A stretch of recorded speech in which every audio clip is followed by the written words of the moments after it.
दोस्तों, उत्तर प्रदेश सरकार द्वारा वृद्धजनों को वृद्ध पेंशन के रूप में प्रति महीना 1,000 रुपया प्रदान किया जाता है और इसके लिए वृद्धजनों को ऑनलाइन आवेदन करना होता है। परंतु दोस्तों, ऑनलाइन आवेदन करते समय वृद्धजनों की कुछ पात्रता होनी चाहिए। दोस्तों, यहाँ कुछ शर्तें होती है तभी ऑनलाइन आवेदन किया जा सकता है। तो आज इस विषय में क्या पात्रता होती है ताकि वृद्धजन द्वारा वृद्ध पेंशन का फॉर्म भरा जाए, इसी के ऊपर चर्चा करते हैं।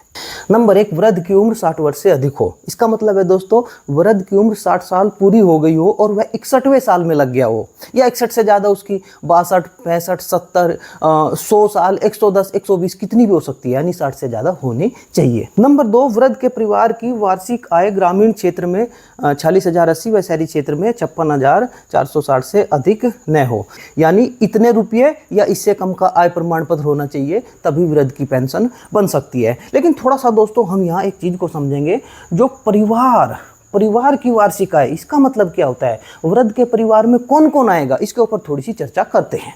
वृद्ध का परिवार सबसे पहले समझते हैं इसका मतलब क्या है। दोस्तों, वृद्ध का परिवार आय प्रमाण पत्र के हिसाब से क्या परिभाषा रखता है, आइए उसको देखते हैं। वृद्ध के परिवार में आय प्रमाण पत्र के हिसाब से खुद वृद्ध प्लस उसके अविवाहित बच्चे आते हैं। अविवाहित बच्चे जिनकी शादी नहीं हुई, अविवाहित बच्चे। दोस्तों, जो विवाहित बच्चे होते हैं वे वृद्ध के परिवार में नहीं आएंगे आय प्रमाण पत्र के हिसाब से। तो यहाँ आय प्रमाण पत्र में वृद्ध की आय और अविवाहित बच्चों की टोटल आय देखी जाएगी, वर्ष की कितनी है, वही आय वृद्ध के परिवार की वार्षिक आय होनी चाहिए। तो दोस्तों, यहाँ जो वृद्ध का परिवार होगा ग्रामीण क्षेत्र में, उसकी आय प्रमाण पत्र में 46,080 और वह शहरी क्षेत्र में 56,460 रुपया या उससे कम की होनी चाहिए, इससे अधिक की नहीं होनी चाहिए। लेकिन इस चीज को थोड़ा सा और सही से समझने के लिए हमें कुछ अन्य बातों को भी उदाहरण देकर समझना होगा। दोस्तों, मानकर चलिए एक वृद्ध है जिसका नाम है रमेश, उसको अपना वृद्ध पेंशन बनवाना है। तो यहाँ किसके नाम से आय प्रमाण पत्र बनेगा? स्वयं रमेश अपने नाम से आय प्रमाण पत्र बनवाएगा और इस आय प्रमाण पत्र में रमेश की आमदनी और उसके जो अविवाहित बच्चे हैं उनकी आमदनी आएगी उस आय प्रमाण पत्र में। अब एक दूसरा उदाहरण दोस्तों, कमलेश, एक वृद्ध महिला है कमलेश और उसका पति रमेश है, पति दोस्तों रमेश है और कमलेश को अपनी वृद्ध पेंशन बनवानी है। तो यहाँ आय प्रमाण पत्र किसके नाम से बनेगा? दोस्तों, यहाँ रमेश के नाम का आय प्रमाण पत्र ही कमलेश के लिए मान्य होगा, क्योंकि अगर पति जीवित होता है तो पत्नी का अलग से आय प्रमाण पत्र नहीं बनता। पति का जो आय प्रमाण पत्र होता है, पति की जो आय होती है, वही कमलेश की भी यहाँ आय मानी जाएगी। यहाँ कमलेश को अपना प्रमाण पत्र नहीं बनवाना पड़ेगा, पति रमेश का आय प्रमाण पत्र ही उसकी पेंशन में अपलोड हो जाएगा। लेकिन दोस्तों, यहाँ एक दिक्कत है। मानकर चलिए रमेश की मृत्यु हो गई और कमलेश को अपना पेंशन बनवाना है, तो फिर आय प्रमाण पत्र किसके नाम बनेगा? दोस्तों, यहाँ कमलेश को फिर उस कंडीशन में स्वयं के नाम अपना आय प्रमाण पत्र बनवाना पड़ेगा, क्योंकि उसके पति की मृत्यु हो गई, अब उसको खुद अपना आय प्रमाण पत्र बनवाना पड़ेगा, तभी वो पेंशन का फॉर्म भर सकती है। इसके अलावा दोस्तों एक कंडीशन और है। मानकर चलिए दोस्तों रमेश और कमलेश दोनों जीवित है, रमेश भी जीवित है और कमलेश भी जीवित है और दोनों अपना पेंशन का फॉर्म एक साथ ही भरने जा रहे हैं। अब मान के चलो रमेश ने अपना आय प्रमाण पत्र बनवा लिया। जब वह अपना पेंशन का फॉर्म भरेगा, जो आय प्रमाण पत्र संख्या होती है दोस्तों, आय प्रमाण पत्र संख्या आय प्रमाण पत्र में लिखी रहती है, वह आय प्रमाण पत्र संख्या फॉर्म भरते समय फीड की जाएगी, वह दर्ज की जाएगी फॉर्म भरते समय। और एक आय प्रमाण पत्र संख्या एक बार दर्ज होने के बाद दोबारा दर्ज नहीं होती। दोस्तों, जो पेंशन का फॉर्म होता है SSPY पोर्टल पर भरा जाता है, एक बार आय प्रमाण पत्र संख्या यूज हो जाता है तो फिर दोबारा वह यूज नहीं हो पाता। तो रमेश का तो पेंशन का फॉर्म भरा जाएगा। अब दोस्तों, जब कमलेश अपना फॉर्म भरेगी और कमलेश फॉर्म भरते समय फिर उसे आय प्रमाण पत्र संख्या भरना होगा कोई ना कोई। अब चूंकि उसका पति का आय प्रमाण पत्र ही उसका आय प्रमाण पत्र माना जाता है, जो कि मैं पहले बता चुका। अब जब वह अपने पति का आय प्रमाण पत्र संख्या अपने फॉर्म में भरते समय दर्ज करेगी तो दोस्तों लिखा आ जाएगा कि यह आय प्रमाण पत्र संख्या पहले यूज हो चुका है और कमलेश को फॉर्म भरने में दिक्कत आ जाएगी, कमलेश का फॉर्म ऐसे में नहीं भरा जाएगा। तो दोस्तों फिर उस कंडीशन में क्या करना होगा? उस कंडीशन कंडीशन में फिर कमलेश को पति के जीवित होते हुए भी स्वयं के नाम का आय प्रमाण पत्र बनवाना पड़ेगा। अब दोस्तों यहाँ एक दिक्कत आती है, क्योंकि पति जीवित है, कमलेश फिर कैसे इस स्थिति में अपना आय प्रमाण पत्र बनवाएगी। दोस्तों यहाँ जो लेखपाल होते हैं, पटवारी होते हैं, उन्हें इस चीज़ का बताना होगा कि ऐसी ऐसी स्थिति उत्पन्न हो गई है और उनसे एक प्रार्थना करनी होगी कि ऐसी कंडीशन में कमलेश का आय प्रमाण पत्र बनवाया जाए। या दोस्तों जो एसडीएम साहब होते हैं या तहसीलदार महोदय होते हैं, उन्हें एक लिखित में एप्लीकेशन दे देनी होगी कमलेश को कि ऐसी ऐसी स्थिति उत्पन्न हो गई है और इस स्थिति की वजह से कमलेश का जो वृद्ध पेंशन का फॉर्म है वो नहीं भरा जा रहा, कृपया हमारा अलग से आय प्रमाण पत्र कमलेश का बनवाने का कष्ट करें। तो एसडीएम साहब तहसीलदार महोदय लेखपाल को आदेश कर देते हैं। तो फिर ऐसे में तहसीलदार और एसडीएम के कहने पर या लेखपाल स्वयं भी अलग से कमलेश का आय प्रमाण पत्र उसके पति के जीवित होते हुए भी निर्गत कर देंगे और कमलेश का फॉर्म भरा जाएगा। अब दोस्तों यहाँ जितने भी आय प्रमाण पत्र बनेंगे उनमें ग्रामीण क्षेत्र में 46,080 से ज़्यादा आय नहीं होनी चाहिए प्रमाण पत्र में और शहरी क्षेत्र में 56,460 रुपये से अधिक नहीं होनी चाहिए। अब इसके बाद दोस्तों हम कुछ आर्थिक पृष्ठभूमि के हिसाब से देखेंगे कि किन किन वृद्ध जनों की यह पेंशन बन सकती है, यानी किन किन वृद्ध जनों का जो आय प्रमाण पत्र है इस दायरे में हो सकता है। दोस्तों मानकर चलिए रमेश है और रमेश के पास खेती की ज़मीन है और वह पश्चिमी उत्तर प्रदेश का रहने वाला है। दोस्तों पश्चिमी उत्तर प्रदेश में लेखपाल जब आय प्रमाण पत्र देखते हैं तब वह देखते हैं कि उसके पास कितनी ज़मीन है वृद्ध के पास, और वृद्ध के पास अगर 1 बीघा ज़मीन होती है, दोस्तों पश्चिमी उत्तर प्रदेश का जो चल रहा है वो फिलहाल का यहाँ माना जाता है कि 1 बीघा ज़मीन से 8,000 रुपये की आमदनी होती है। यानी उसको अगर किराए पर ज़मीन को दे दिया तो उससे 8,000 रुपया या अपनी जो वह खेती करता है उसमें 8,000 की कमाई होती है, सब कुछ खर्च वर्च काट कर 8,000 रुपये की उससे बचत होती है 1 बीघा ज़मीन से। तो इस हिसाब से अगर किसी वृद्ध जन को 5.5 बीघा ज़मीन है तो दोस्तों इसमें जब 8 की गुणा करेंगे हम तो जब 8 की गुणा करेंगे 5 तो 8 पंजे 40, हासिल 4, 8 पंजे 40 और 4 44, यानी हम मान सकते हैं 5.5 बीघा या 5.25 बीघा ज़मीन अगर किसी वृद्ध जन को है तो उसका जो आय प्रमाण पत्र बनेगा वो 40,000 रुपये के आसपास बन जाएगा। तो यहाँ अगर रमेश के पास पश्चिम उत्तर प्रदेश का रहने वाला है 5.5 से 5.25 बीघा ज़मीन है तो वह पेंशन के दायरे में आ जाएगा। अब दोस्तों अगर रमेश कहीं इधर का रहने वाला है, बुंदेलखंड का रहने वाला है, तो दोस्तों वहाँ जो आय होती है वहाँ कम होती है 8,000 से। वहाँ अगर इधर का मानकर चलिए पूर्वांचल का रहने वाला है तो वहाँ भी पश्चिम उत्तर प्रदेश के हिसाब से कम आय होती है। पश्चिम उत्तर प्रदेश में अधिक उत्पादकता है। तो दोस्तों वह तो अपनी लोकेलिटी के हिसाब से आप देख सकते हैं जो वहाँ का रेट चल रहा है उस हिसाब से आय प्रमाण पत्र कितने का बनेगा।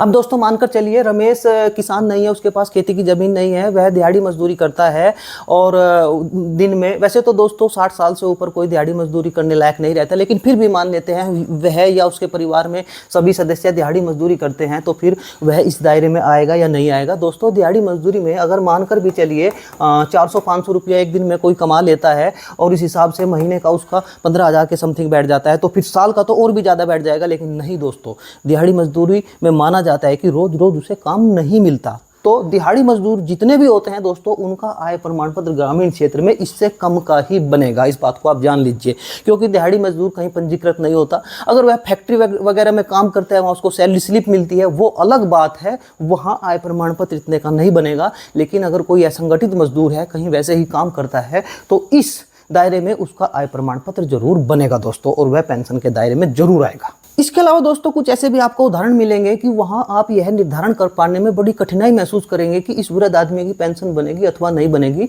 दोस्तों एक उदाहरण लेकर चलते हैं। मानकर चलिए रमेश कोई वृद्ध आदमी है और उसको 5 बीघा जमीन है, पश्चिम उत्तर प्रदेश का वह रहने वाला है। तो दोस्तों अगर 5 बीघे जमीन के हिसाब से देखा जाए तो उसका आय प्रमाण पत्र 45,000 के आसपास बन जाएगा। लेकिन दोस्तों उस वृद्ध आदमी का बेटा एक, उसका नाम महेश है, महेश उसका पुत्र है और महेश सरकारी नौकरी करता है अथवा कोई प्राइवेट जॉब करता है जिसमें उसकी ठीक ठाक तनख्वाह है। और रमेश जो पुत्र है उसका विवाहित है, यानी उसकी शादी हो गई।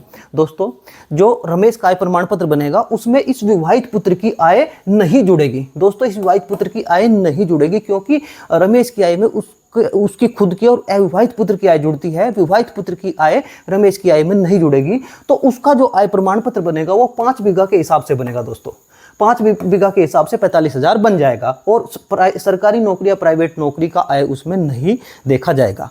अब दोस्तों यहाँ एक किम कर्तव्य विमूढ़ की स्थिति आती है कि उसकी पेंशन बनेगी अथवा नहीं बनेगी, क्योंकि दोस्तों अगर महेश उसका पुत्र सरकारी नौकरी करता है तो उसका घर संपन्न है, लेकिन आय प्रमाण पत्र के हिसाब से देखा जाए रमेश पेंशन का पात्र है। तो दोस्तों यहाँ जो हमारे फील्ड स्तरीय कर्मचारी होते हैं, ग्राम सचिव, जो एडीओ समाज कल्याण होते हैं और नगर पालिका कर्मचारी होते हैं, दोस्तों ऐसे में रमेश की जांच करेंगे। उसने फॉर्म भर दिया और महेश उसका पुत्र सरकारी नौकरी करता है या अच्छी सी कोई प्राइवेट नौकरी करता है, उसके घर जाएंगे, जांच करेंगे और उसको अपात्र घोषित कर देंगे। अब दोस्तों यहाँ आप ये कहेंगे कि ऐसे तो कंट्राडिक्शन पैदा हो जाएगा, उसका बनना चाहिए। दोस्तों मैं आपको एक बात बताता हूँ, जब भी कोई ऐसे मामले आते हैं यहाँ एक मूल बात देखी जाएगी, सरकार उन्हीं व्यक्तियों को पेंशन देती है जो आर्थिक रूप से असशक्त है, आर्थिक रूप से कमज़ोर है, वहाँ इस चीज़ को देखा जाता है और वही मूल सिद्धांत यहाँ लागू होगा, क्योंकि जो उसका परिवार है रमेश का वह संपन्न है, घर ठीक ठाक बना है, संपन्न परिवार है, उसकी पेंशन नहीं बनेगी। हालांकि आय प्रमाण पत्र उसका इस हिसाब से बन जाता है, लेकिन फिर भी अगर वह फॉर्म भर देता है उसकी पेंशन रिजेक्ट हो जाएगी। लेकिन दोस्तों यहाँ एक कंडीशन भी है, मानकर चलिए महेश कहीं बाहर रहता है, सरकारी नौकरी करता है, प्राइवेट जॉब करता है बाहर, और वह अपने पिता को पैसा नहीं भेजता, पिता उसका अकेला रहता है, एकल जीवन व्यतीत करता है। तो महेश जो सरकारी नौकरी करता है उस सरकारी नौकरी का रमेश को कोई फायदा नहीं हो रहा। तो दोस्तों ऐसी कंडीशन में जो फील्ड स्तरीय कर्मचारी है वह गहराई से इस चीज़ का सत्यापन करेंगे कि वास्तव में रमेश को वहाँ से बेटे से महेश से कुछ मदद मिल भी रही है या नहीं मिल रही। तो दोस्तों यहाँ इस कंडीशन में रमेश को पात्र मान लिया जाएगा, क्योंकि वास्तव में रमेश पेंशन का हकदार है। भले ही उसका बेटा सरकारी नौकरी या प्राइवेट जॉब करता है, अच्छी कंडीशन में है, लेकिन रमेश को उस चीज़ का कोई फायदा नहीं हो रहा है, तो रमेश इस स्थिति में पात्र मान लिया जाएगा। अच्छा दोस्तों, पात्र है पात्रता के संबंध में एक चीज़ और आती है। मानकर चलिए कमलेश है, कमलेश की उम्र 65 साल है और उसके पति की मृत्यु हो जाती है, तो बहुत से लोग कहते हैं कि क्या उसकी वृद्ध पेंशन भी बन सकती है। दोस्तों हाँ, वृद्ध पेंशन भी बन सकती है, विधवा पेंशन भी बन सकती है। कमलेश यहाँ वृद्ध पेंशन के लिए भी पात्र होगी, विधवा के लिए भी होगी और वृद्ध के लिए होगी, उसकी मर्जी है वह कौन सी पेंशन का फॉर्म भरना चाहती है। हाँ, थोड़ा सा विधवा पेंशन में दोस्तों, विडो पेंशन में इस चीज़ का फायदा हो जाता है कि यहाँ 2 लाख तक की आय सीमा का आय प्रमाण पत्र चल जाता है, यहाँ 46,000 का ही चलता है। तो अगर कोई आय वाली दिक्कत है तो फिर मैं कहूँगा कि विडो पेंशन का फॉर्म भरने में कमलेश को फायदा है, क्योंकि वहाँ 2 लाख तक की आय सीमा होती है। तो यहाँ पात्रता को लेकर क्लियर है कि कमलेश यहाँ वृद्ध पेंशन की भी पात्र होगी। अच्छा दोस्तों, यहाँ कुछ लोग ऐसा भी पूछते हैं कि क्या घर में 2 व्यक्ति पेंशन के लिए पात्र माने जा सकते हैं। मानकर चलिए कमलेश भी पेंशन बनवानी चाहती है और उसका पति रमेश भी, तो क्या दोनों पति पत्नी पात्र होंगे? हाँ बिल्कुल होंगे दोस्तों। एक घर में 2 या 2 से अधिक व्यक्ति पेंशन के लिए पात्र हो सकते हैं, कमलेश भी बनवा सकती है, रमेश भी। हाँ, यहाँ तक कि मानकर चलो दोस्तों, कमलेश और रमेश दोनों पति पत्नी है, दोनों की तो वृद्ध पेंशन बन रही है, उनका महेश बेटा भी 60 साल से ऊपर का हो गया। मानकर चलो कमलेश 100 साल की है, रमेश 105 साल का, उसका बेटा 65 साल का है, तो महेश की भी पेंशन बन जाएगी। यानी एक घर में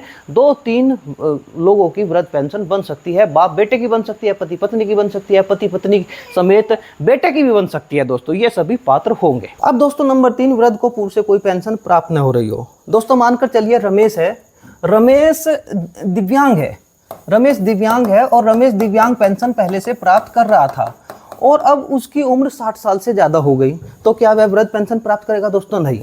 3 पेंशन दिव्यांग वृद्ध विडो में से एक ही पेंशन किसी व्यक्ति द्वारा प्राप्त की जा सकती है। इसके अलावा दोस्तों, जैसे कोई सरकारी नौकरी करता था और वह फिर पेंशन प्राप्त करता है रमेश, तो भी वह पेंशन के लिए पात्र नहीं होगा। कहने का मतलब है पूर्व से उसको कोई पेंशन प्राप्त न हो रही हो। अब दोस्तों अगर कोई ऐसा वृद्ध व्यक्ति है, मैंने बहुत डिटेल से बताया, ऐसी पात्रता रखता है तो वह पेंशन के लिए आवेदन कर सकता है दोस्तों। और इसमें अधिक जानकारी के लिए अगर आपको और भी कुछ अन्य बातें पूछनी है, इसमें डॉक्यूमेंट क्या क्या लगते हैं वृद्ध पेंशन के लिए, दोस्तों मेरा व्हाट्सअप नंबर है, डिस्क्रिप्शन बॉक्स में भी मैं एक वीडियो दोस्तों डाल दूंगा, उसमें आवश्यक डॉक्यूमेंट मैंने वृद्ध पेंशन के विषय में बताया, वहाँ जाकर आप वीडियो देख सकते हैं दोस्तों। बाकी दोस्तों मेरा व्हाट्सअप नंबर है, इस पर आप मुझसे मैसेज करके बात कर सकते हैं।